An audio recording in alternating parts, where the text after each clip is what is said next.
Bharatiya Janata party 46तम प्रतिष्ठा दिवस पालन अवसर में आम आज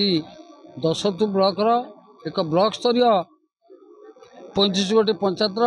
छामुआ कार्यकर्ता को लेकिन एक सभा अनुष्ठित होता से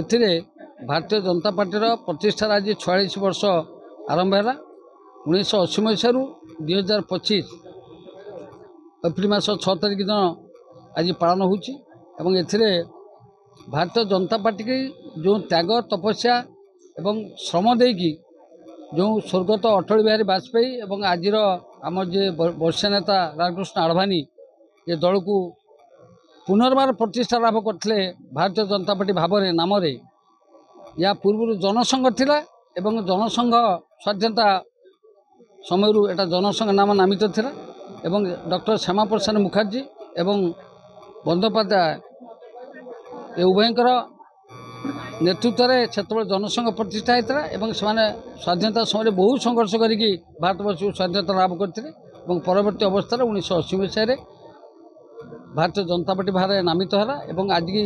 46 वर्ष धरी ये दल विश्वर एक सर्वबृहत राजनीतिक दल भाव निजक प्रतिष्ठा कर भारतवर्षर 75% राज्य में शासन करने सक्षम है भारतीय जनता पार्टी तेणु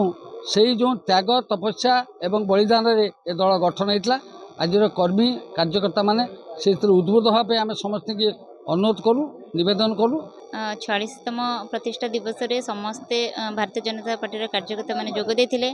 दशरथपुर ब्लॉक रे समस्त कार्यकर्ता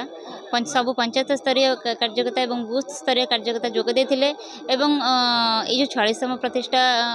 उपलक्षे समस्ते खुशी अछंती एवं आनंददायक अछंती बहुत खुशी सहित दीप प्रज्वलन कले एवं समस्ते मंडल सभापति सब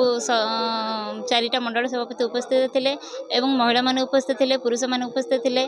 भारतीय जनता पार्टी समस्त कार्यकर्ता माने उपस्थित रही एटा को त्वरान्वित करिसेंती।